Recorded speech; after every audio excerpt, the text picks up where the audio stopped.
سعید جان، سلام عزیزم. مگه نرفتی خونه کوثر؟ بهت که گفته بودم باید بری اونجا. آره بهم گفتین ولی شرمنده فراموش کردم. جدیدن خیلی حواس پرت شدی. همه چی رو فراموش میکنی. آخه این روزا اضافه کاری وای میستم برای اونه.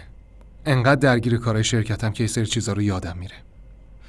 خیلی خوب پسرم، امشب باید بری خونه کوثر بمونی.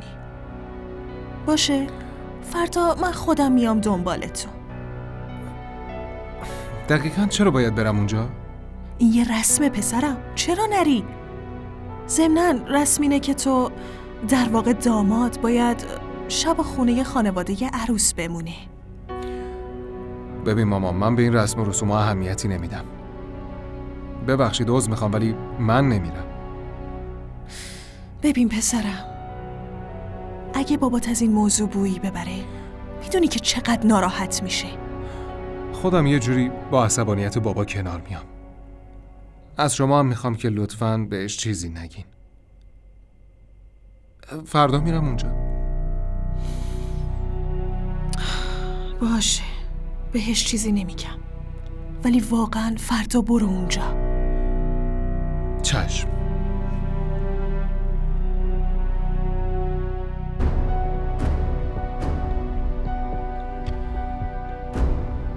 اگه تو خونه سنم با زهرا توی یه اتاق بخوابم، سنم چه حالی میشه؟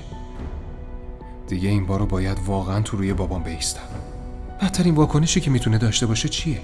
بذار هر چی دلش خواست بگه. من نمیرم خونه عمه کوثر.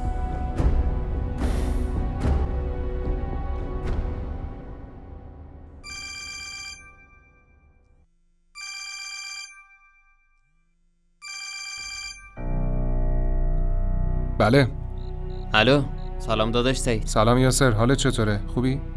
من خوبم، تو بگو چطوری؟ منم خوبم. سعید کجایی پس؟ چرا هنوز نیومدی؟ خانمت اینجا منتظرته. راستش یکم ناخوش احوالم. فکر کنم یکم تب دارم. بوق میخوره؟ اشغاله. دوباره بگیرش.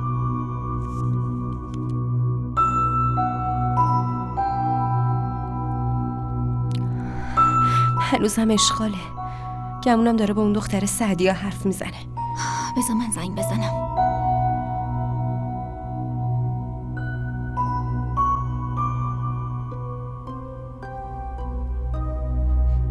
آزاد بود؟ هنوزم اشغاله. بهت که گفتم داره با سعدیا حرف میزنه. نه، با اون حرف نمیزنه. تو از کجا میدونی؟ فقط حدس میزنم. خدا نکنه با اون مشغول حرف زدن باشه. خوبه که انقدر نگران منی.